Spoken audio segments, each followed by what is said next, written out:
everybody. Hope you're all doing well. Thank you for being flexible about meeting virtually today. The COVID shot number 2 is pretty brutal for some people, I guess. Anyway, I wanted to actually talk to you a little bit about the course before we get into lecture today, if that's okay. I'm still admitting people that are rolling in. Yeah, please mute yourselves because none of us want to hear what's going on. Okay, so a couple things real quick. I'm going to share my screen here.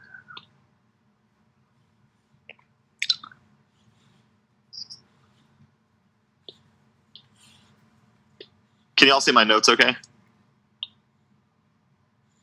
Yeah. Thank you. All right, I got to let people in as they roll in.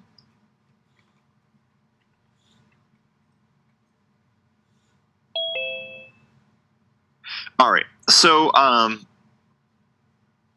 few things about the course itself before we dive back into lecture today. All right, sorry, this is just...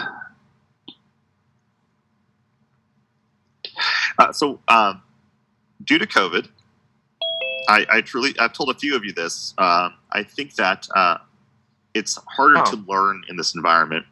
And what I'm going to do is the following. I'm going to let students drop their lowest exam. And so you'll just be graded out of the 4. And same thing. So still 90% equals A, 80% equals B. I'll let that person in a second. 70% equals C, etc. Okay, because after that it doesn't really matter, because if you get a D or an F, you have to take the course again anyway, right? So thank you. So that's the plan, right? I'm going to let you drop your lowest exam. That means you don't have to tell me which one. I'm just going to do it magically. So if, for example, you have a 90% average on the first 4 exams, you don't have to take the last one if you want, or you can just take it and see what happens if you're curious, right? But that's the plan, right? So I will issue a new syllabus digitally, so we're all on the same page.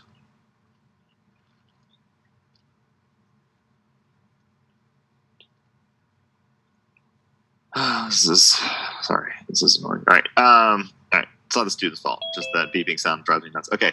So anyway, I'm going to issue a new syllabus. But the take home here is that you can drop your lowest exam and you'll be graded out of 4. I thought about how to do this a couple other ways, like adding a 6th exam that was, to replace it. But this is just the simplest way. And so if you've had a bad exam, it's not going to kill you. I thought about replacing it with your next lowest exam, but that also was rough. And then I had discussed with some students maybe even using a Q test, but the Q test is kind of cruel, I think anyway, because if you throw out an outlier that's a low score, to do the Q test properly, you should also throw out any outlier that's a high score, and that would really suck, right? So if you had like a 60, a 59, a 58, a 62, and a 100, the 100 would Q test out, right, without any question. So you should throw out. So, to be good scientists, we would throw out in both directions. So I'm not going to do that because that's just mean. So that's the course update. Now, that being said, I'm feeling pretty crappy. Pardon my French. So the question is, I can lecture on array detectors and Fourier transform techniques today, and then do an exam review tonight, or I can do the exam review right now, not have it tonight, because I don't know how I'm going to be feeling. But I will do it if y'all vote that way. And then I'll take Fourier transform and CCDs and photodiode arrays off of the exam. It'll still cover the single channel detectors, but the last 2 items on the exam will be taken off. So I think the easiest way to do this is in the chat, if you want to just say whether you'd rather me lecture new material or do an exam review, but that means I'm not doing an exam review tonight. So I'm just looking at the answers pop in here.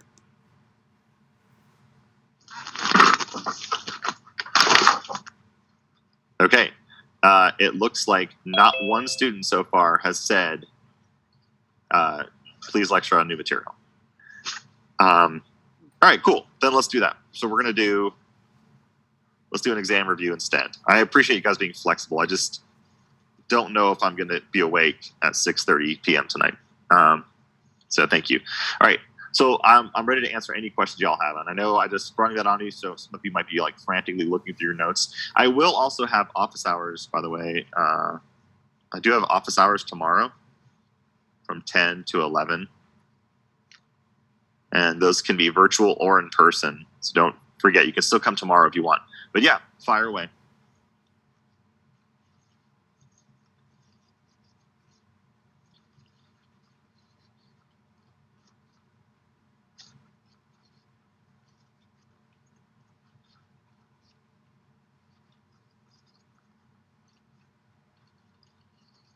Dr. Pappas, there's a question in the chat.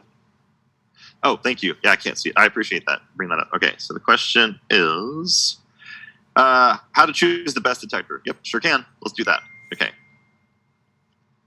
Now, since we're not talking about array detectors on the exam,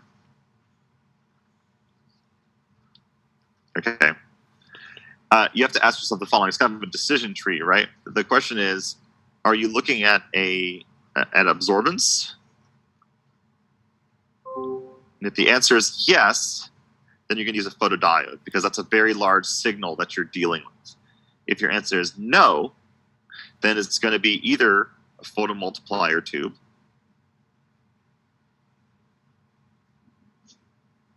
or an avalanche photodiode. Both of them are equally correct at all times. So it's a pretty, sorry, I got to switch back and forth every time. And I can't see the chat, so again, I appreciate whoever brought it up. So it's absorbance. So if it's any technique that's not called absorbance, then it's going to be this branch, right? It's only when you're measuring absorbance that you would use a photodiode, because in that case, the signal, when there's no concentration present, is actually very high. In all the other techniques, when there's no concentration present, the signal is very low.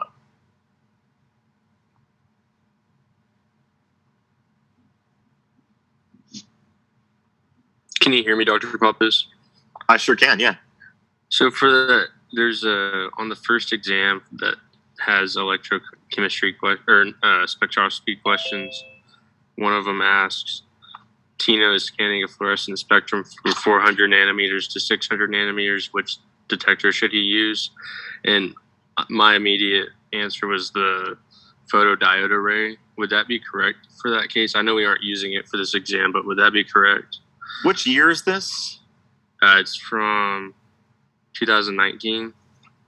Okay, this is exam 3, question 7.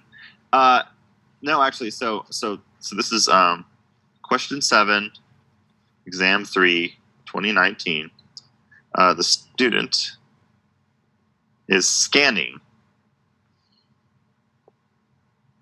a fluorescence spectrum from spectrum. I left the word spectrum off. From 400 to 600 nanometers. They're scanning, which means that the grading is moving. So in that case, you've got your mirror and your grading.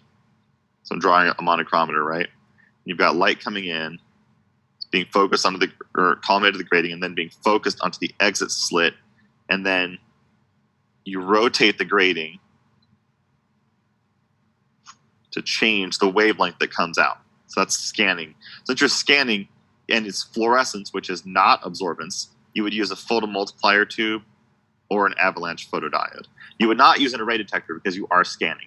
Now, if the question was, even though we're not going to put arrays on the exam, if the student was measuring the fluorescence spectrum from 600 to 400 nanometers simultaneously, then they would use an array detector. And in that case, they'd use a CCD because it's not absorption. So, make sense? Yes, thank you very much. Sure. And for those of you that rolled in late for various reasons, I just want to reiterate, I'm doing the exam review today because I don't know if I'm going to be well enough to do the exam review tonight. So we're just talking exam review right now, and there is no exam review at 6:30. So I apologize, but I think everyone was fine with that. So other questions y'all have?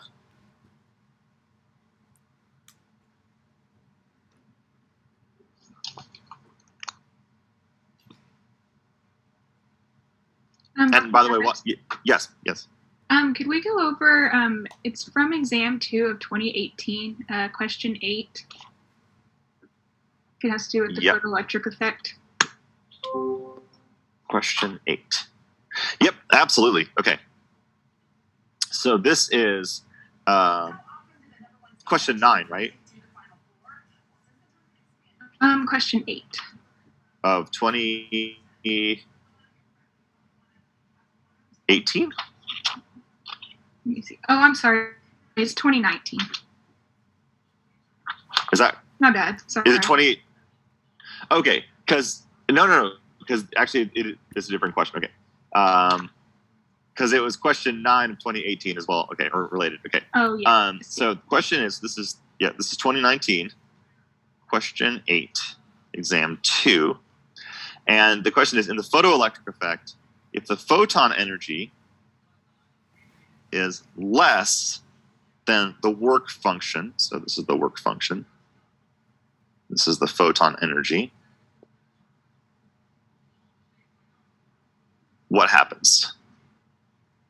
So remember, what you're doing is you've got a piece of metal, like a metal surface, right?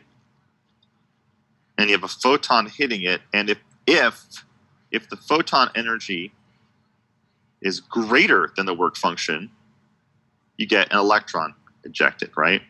Because that means the photon has enough energy to basically remove that one of the, there's a sea of electrons on the surface here, right? You have energy to remove one of them into space away from the metal. So if the energy of the photon is less than the work function, nothing happens. In other words, the photon does not have enough energy to actually remove the electron. So you can shine as much light as you want. Sometimes I'll ask a related question, and if the photon energy is less than the work function, but you increase the intensity,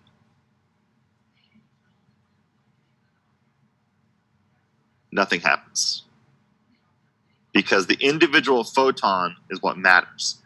If your energy is greater than the work function, then you get a photoelectron. Okay? And so in this case, if the power or intensity, increases, the rate of electron emission, or the current, if you will, increases, right? In this case, if it's larger. But if it's less, nothing occurs. So basically, it's like throwing more photons that don't have enough energy to do anything at the problem won't actually make an electron leave the surface. Kind of covered all the different ways I can ask and answer that question, I guess, in one example. Okay, thank you. Dr. Pappas? Dr. Pappas?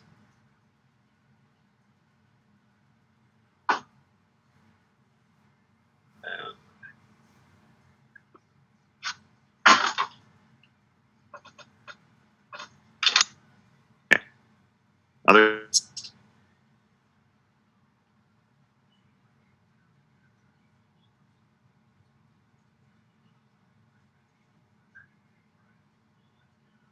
I'm sorry, is someone asking the question? I can't hear you.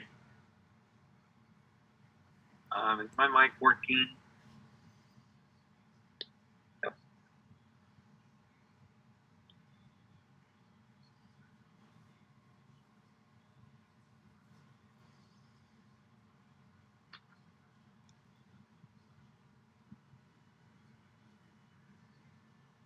Dr. Pappas, they put it in the chat if you can hear us.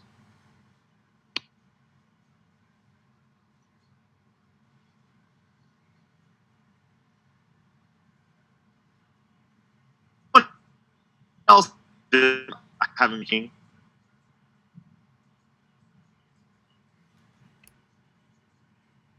Yeah. Can everyone hear me okay, though? You can answer in the chat if you want. Yeah, you cut in and out from time to time, Dr. Pappas.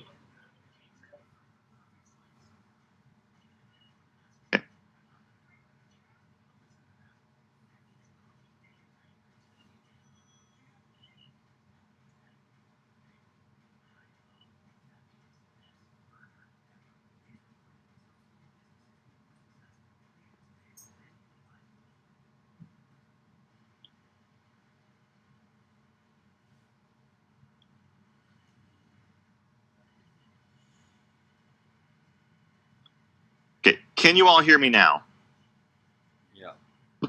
Now we can, Yeah. yes. Sweet. Okay. Yeah. Thank you. All right. Perfect.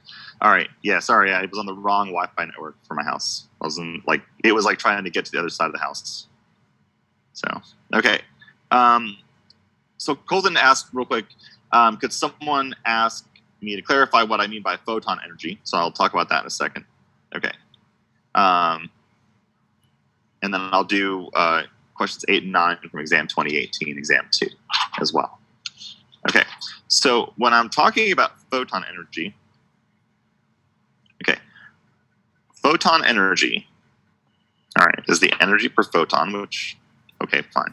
But it's equal to Planck's constant times the frequency of light, or you can put this as Planck's constant times the speed of light divided by the wavelength, right? So this is really a key point when you're talking about photoelectric effect or the energy of transitions, because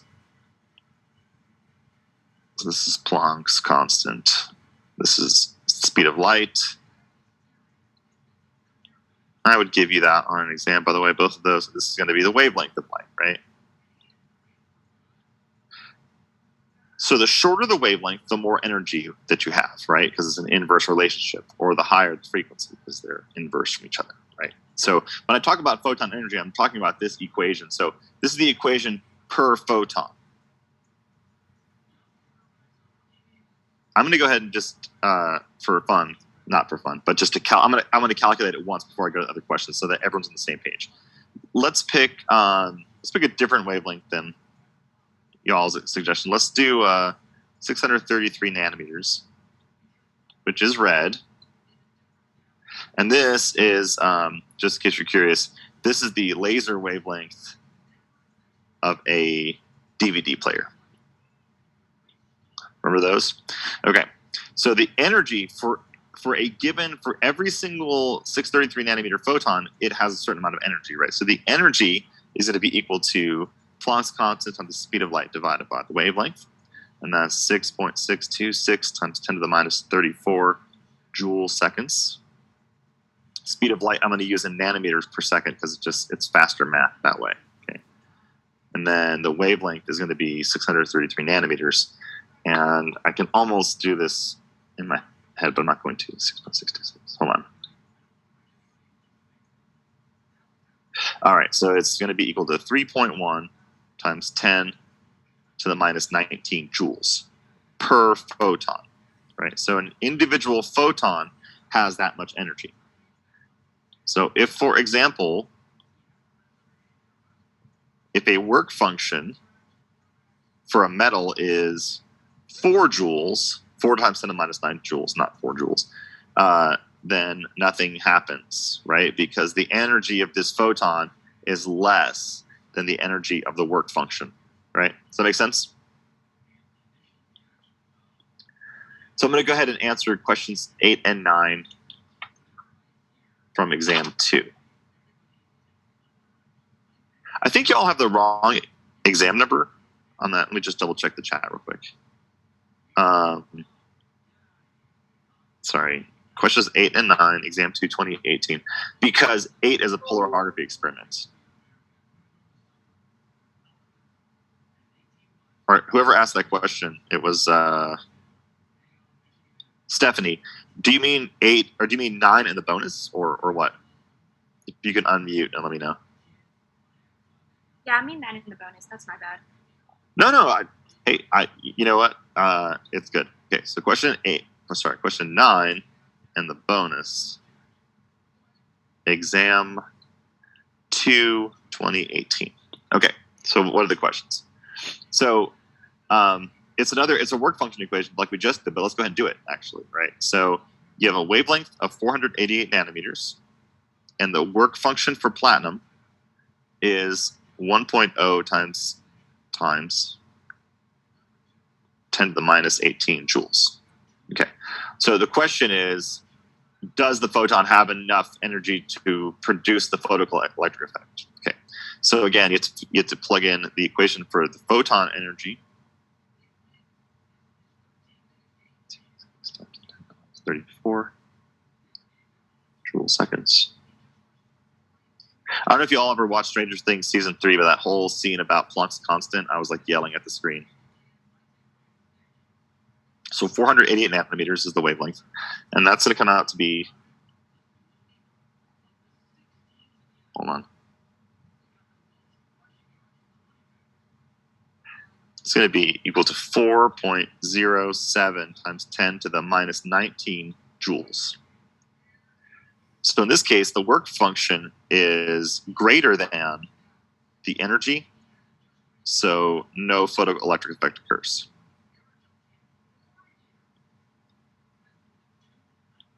Because the energy of the photon, if you see just by the the power of 10, is not sufficient. It's less than the work function. So then the bonus question is, if the power of the light source is increased 10 times, how does photoelectron rate? Sorry, handwriting is garbage. So does anyone want to tell me how the photoelectron rate changes in this case before I tell you? It Did doesn't. it not change? Correct. And why is that? Because it doesn't surpass the work function. Yeah, it's 0, right? It's 0. So if you anything times 0 is 0. So it does not change because it's still 0. Exactly. The photons don't have enough energy, so throwing more of them at the metal doesn't do anything. Now, if I had given you a wavelength that was short enough that its energy exceeded the work function of platinum, and you increased the power by a factor of 10, then the photoelectron rate would change by a factor of 10. But since the photon energy is insufficient, the power is irrelevant.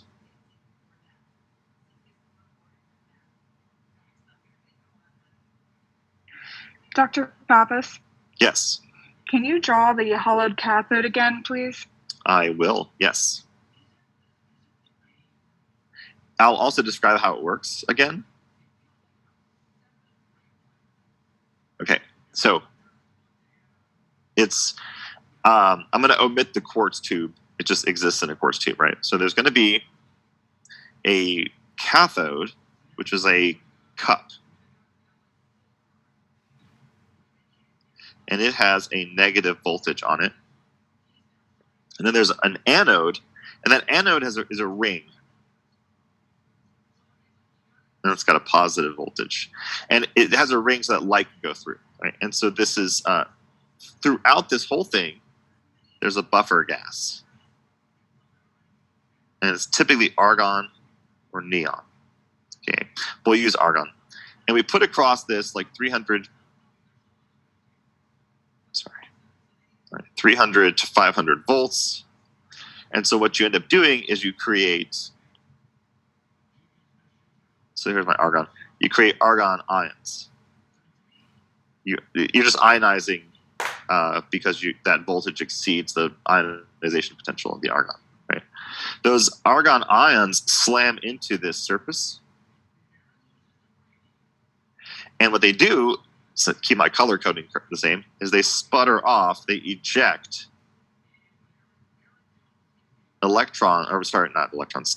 atoms of the cathode material.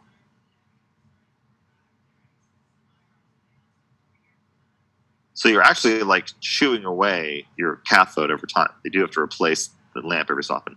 Those atoms emit photons.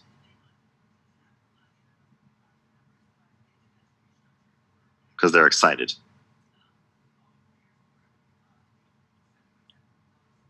So what you get out of this, basically, are photons emitted by atoms made out of the cathode material. So if you are analyzing analyte X, you need a cathode containing that material. So if you're looking at uranium absorption or absorption of uranium atoms in a sample, you would use a hollow cathode that has uranium atoms in it, so that when those argon ions slam into the cathode, they eject excited state uranium atoms, which then emit light. And uranium atoms will absorb light emitted by other uranium atoms. So it's how we get atom-specific wavelengths. A question about the charge. Aren't cathodes typically positively charged, or is that just what it's hooked up to? No, the anode is always positively charged. That's where the electrons go, right?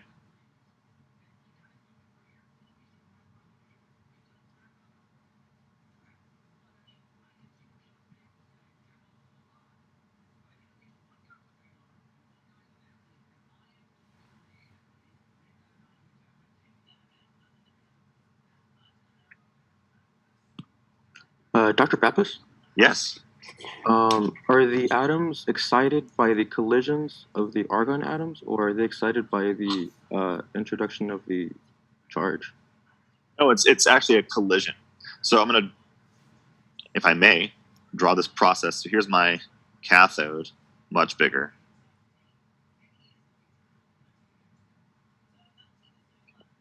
And it's got a negative charge on it. And then I've got, so I'm drawing this much larger. I've got I'll just do one argon ion, right? It slams into this surface, and then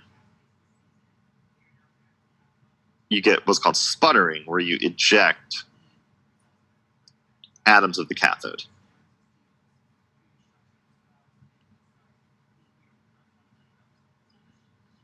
Those have excess energy. They're usually in the excited state because of all that kinetic energy it took to, get them out of there. So then they emit light to the return to the ground state.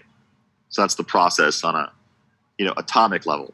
So over time, you do kind of chew up this cathode until it basically goes dead, like a regular light bulb goes dead. Just burns out basically.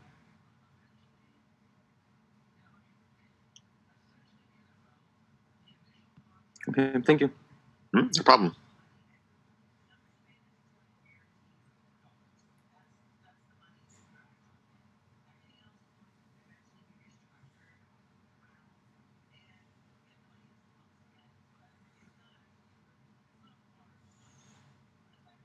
Dr. Pappas? Yes. Could you explain the different type of transmission, especially in a molecule? You mean the different transitions? Yes. Yeah.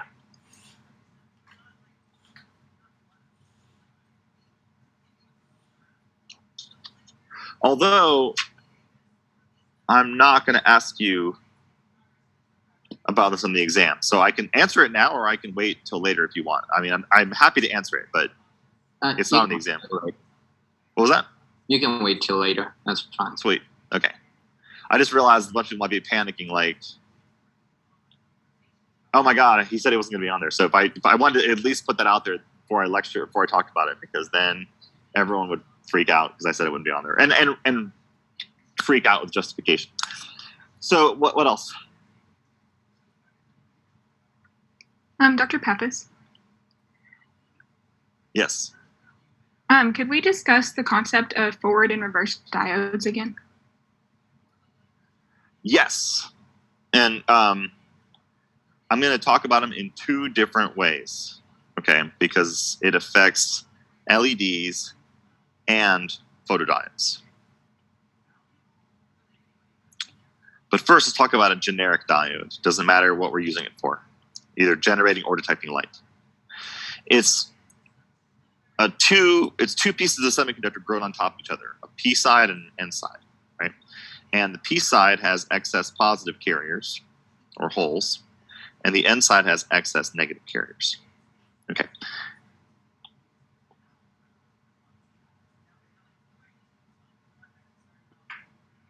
I'm just going to copy it over 3 times. Okay.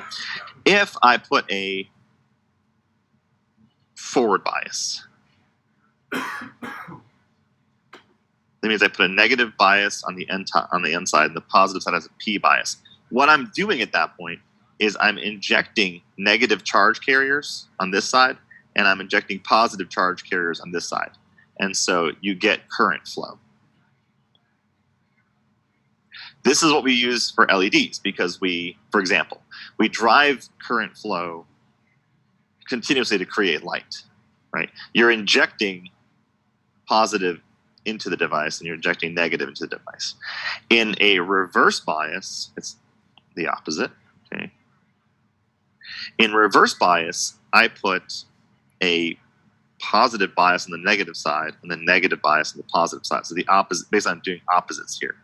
And what happens in the first, I don't know, nanosecond probably, is all my holes are basically pulled out of the, or to the edge of the device. So you have what's called the depletion region here, because it's deplete of charges. Now when a photon comes in, it will create an electron and a hole, right? And the electron goes that way and the hole goes that way, and that gives you current, right? That's how you get current.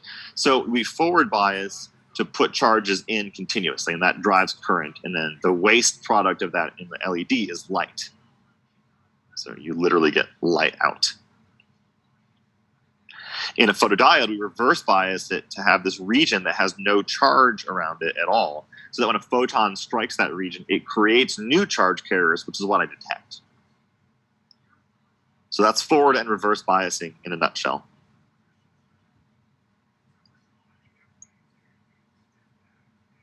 Okay, thank you. Dr. Pappas, while we're on this, when you say direct injection for the LED, what does that exactly mean? So in an LED or in a laser diode, because they're related to each other, the charge carrier, like the electron and hole, travel towards each other, and they meet in this junction where they basically cancel each other out. They don't go anywhere. It's just literally the electron fills into a hole, and that creates a relaxation in the electron's energy, and that relaxation has to go somewhere. Now, in a regular diode, it actually comes, it's heat, which is why, for example, in your phone gets hot when it's thinking more, right? Or if you're playing your Nintendo Switch, it'll get hot if you're playing a game that requires a lot of processing. It's because at all the p-n junctions of all the semiconductors, they generate heat whenever current basically crosses that junction. In LEDs, it's just a very small subset of crystals. It's more favorable to emit light as a waste product when that electron basically recombines the hole and loses energy.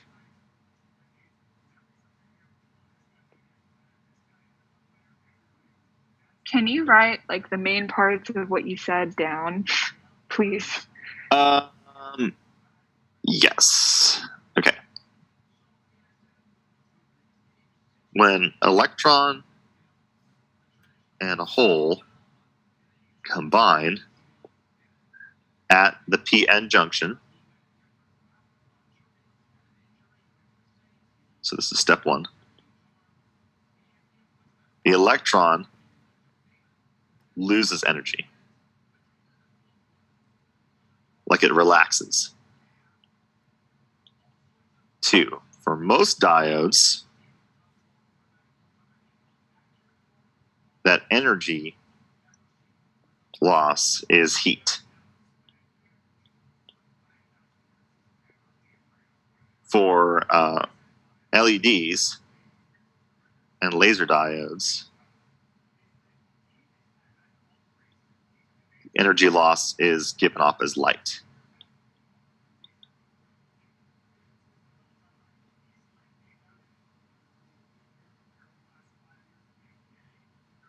And by the way, I'll post my notes all the way up through exam 3 into Blackboard today, so you'll have them. Dr. Pappas? Yeah. What is it about the material of LEDs where it's more favorable to fluoresce rather than relax? It really comes down to the crystal structure itself, both its physical structure of the atom lattice as well as the band gap energy. And I don't get into it in class because it's such a complex topic. But it's really just comes down to the band gap energy has to be in the visible range, and then the crystal itself has to favor, basically the electrons have to favor giving off light. It's super complex. And I took a graduate course in it like 20 years ago, and I'd have to rethink how to explain it.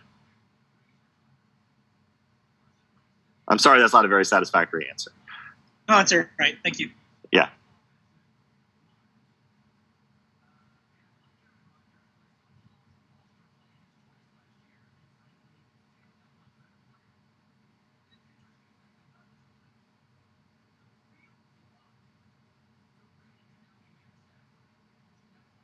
I have a question.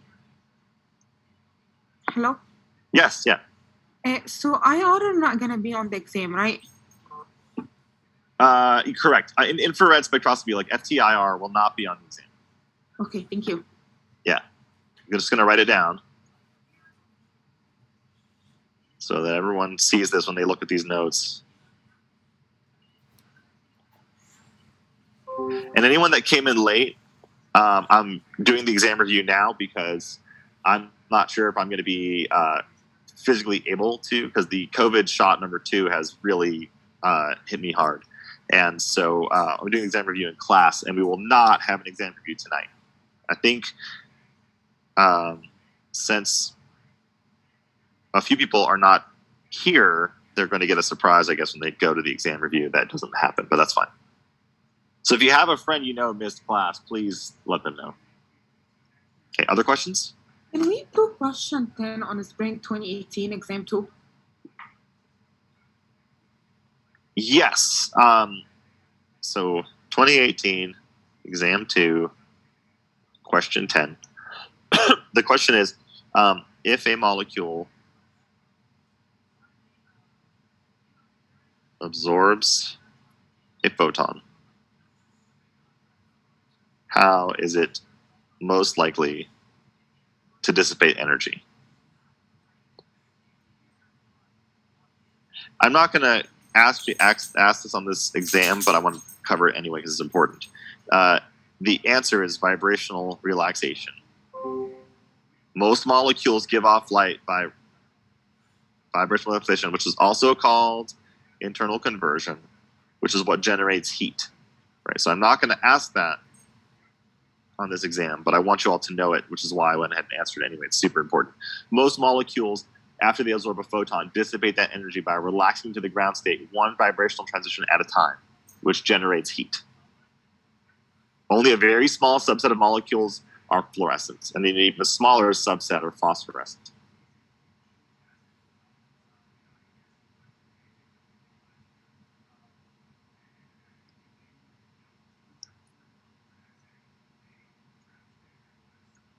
Dr. Pappas, Yes. what is the primary function of LEDs? Like, why do we use them? Yeah, like I know like they like emit a lot of light, but yeah, I guess like why do we use them? Okay.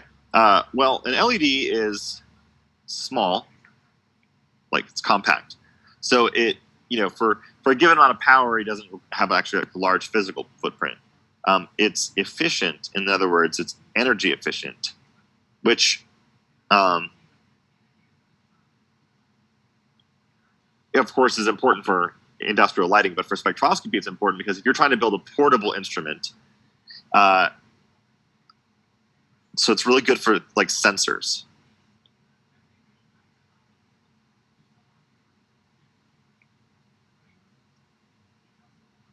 So I have a new Apple Watch, I guess a Series 6, and it measures my heart rate via LEDs as well as my blood oxygen level, right? And so it pulses, either different colored LEDs to look at blood flow or oxygen absorption. And you need, it's a small spectroscopic sensor actually on my wrist, and so you want it to run off of the battery of the watch without draining it significantly, and then you want it to be very small, right? So LEDs are incredibly small. In fact, they're so small that actually most of the LED packaging is just for our clumsy human hands to handle it. The device itself is smaller than that, maybe like a tenth of a millimeter across. And so anytime you want a sensor, portable equipment, things like that, then you're going to use an LED. So a lot of times, I'll give you some examples. Remote arsenic detection in drinking water. So there's a really good example, actually published a couple of years ago, where someone developed a little sensor that could be attached to a well in rural India, and so when you're pumping water for your domestic use, if the arsenic level is too dangerous, because there's a lot of arsenic in the soil in that part of the world. Another example would be blood pH. There are implantable sensors to measure your blood pH. We were developing them at NASA when I was there. So anytime you want to have a small, compact device that you can just send out into the world that uses very little power, you'd use an LED.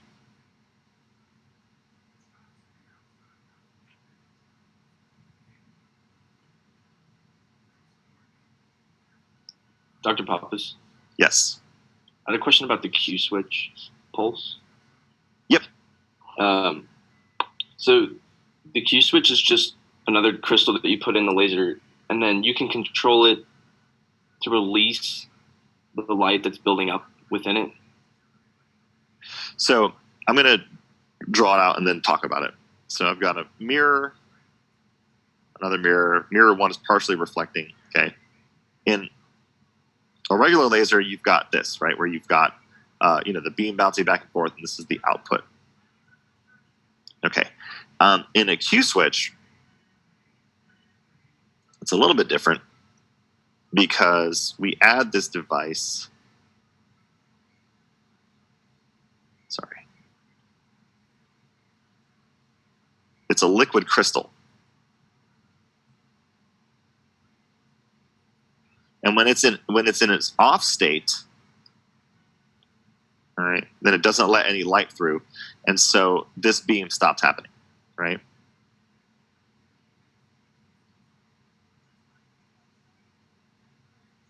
But this whole time, right, in a regular laser, we're putting energy in via a pump, right? We're constantly putting energy into it. So when the Q switch is in the off state, we're still pumping energy in. It's just building up in the crystal, right? So the crystal is just accumulating excited states, right? It's more things are getting in the excited state in the crystal, right? Then when the pulse has to happen, you can tell I'm having a lot of fun with this. The crystal goes into the on state, so now it's transparent. Let me draw it back in here.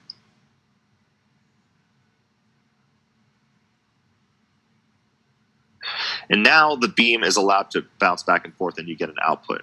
And that output in time, so intensity, is 0 until the pulse happens, and then it's incredibly high. Whereas in the case I drew up here with, this is no Q switch, and this is a Q switch. Okay, the output as a function of time looks like this. It's a continuous beam versus a really intense pulse here. Okay, so I guess my follow-up question to that would be, how do we switch Q on and off? Do we just use like an electrical pulse? Yeah, it's voltage controlled. So it's okay. Yeah. So the way that a liquid crystal works, just like the comment on your calculator or whatever, they change the refractive index. Whoa, that was supposed to be an eta. That was terrible. All right, let's try that again. My Greek heritage is on the line here. Okay, with voltage. And so when the voltage is applied to cross, this beam is polarized in a certain direction. So in the off state, the polarization is this way, and in the on state, the polarization matches what the laser beam wants to be. The reason we do that is it's faster and more accurate than moving a mechanical device in and out. So the Q switch it's just a way of very quickly controlling and accurately controlling the pulse versus moving something mechanically. So in the situation where the liquid crystal is in the on state, should that be output on the right, not no output? Oh yeah, sorry, I was copying and pasting my drawing. Yes, so now you get output. Yeah, thank you. The perils of duplicating a drawing, I guess, during lecture. Thank you. Sorry, can you scroll up a bit? I just want to see the graph that you have on the first. Yeah. So the beam is coming out continuously, and I drew it kind of to scale. It's very low, right? Compared to, so this would be like the continuous thing as a comparison. Thank you. Yeah. So you're essentially taking all of this energy here and compressing it in time into a very short pulse, which lets you have more actual peak power. And we can control the intensity of the output by the refraction index of the Q crystal, right? Actually, the intensity is just determined by how much pump energy goes into it. Okay. The crystal just basically turns it on and off. The pulse is what you get, essentially. Got it. That helps. Yeah. Thank you. Uh-huh. We've got about 5 minutes. I can go a little bit past, but I want to respect your time because you have other classes. So. Dr. Pappas, Yep. could you go over questions on exam 2 of 2019? Or sorry. Not that one. Exam 3 of 2019, question 10. Yes. This is the question about the first order transmission wavelength. So question 10, exam 3, 2019. Right about the time that we went online. No, I guess that was 2020. Okay, so what is the first order transmission? That's first order. Of an interference filter with magnesium fluoride plates 500 nanometers apart, all right, with air in the space between plates.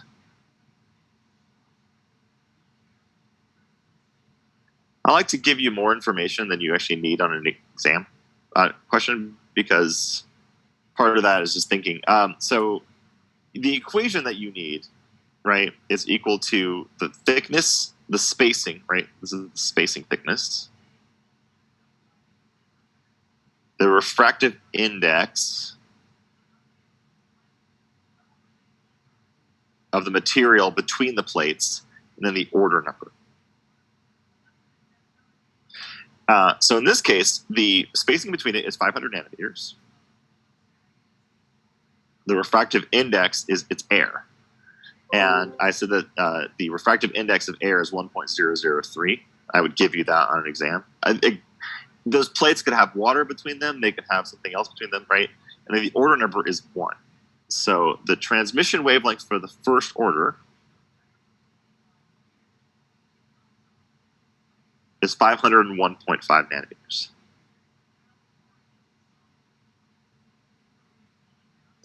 Just for fun, if I had asked you what the second order is, it's half of that, right? 250.8 nanometers. And I just would have substituted n equals 2 in that case. So they have time for like one more question. I had a quick question over an equation. Yeah, fire away. So this had to do with the let me find it. Linear dispersion. Yes. So if you increase focal length, that increases resolution.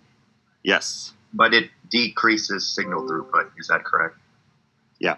So that's true for any monochromator. If you increase the focal length, which is not something you could do simply, you have to get a new instrument, right? You increase the resolution, as in you make it better, but you decrease the signal throughput, so you get less signal. If you increase the order number, like work at a higher order, you increase the resolution and you decrease the signal. And then, of course, the converse of this is true. If you work at the shorter focal lengths, you decrease resolution, increase signal. If you work at lower orders, you decrease resolution and you increase signal, right? It's just the opposite of this discussion. Yeah. I want to stop there and thank you all for being flexible with exam material. And again, we're not having an exam review tonight. I'll post these exams, or these notes today. And I will go to the last page 1 second, Shai. Yeah. There you go. So again, tell your friends who skipped class that we're not having an exam review. And I will have office hours at 10 o'clock tomorrow in my office. You can come virtually or in person. I don't have a preference. And the exam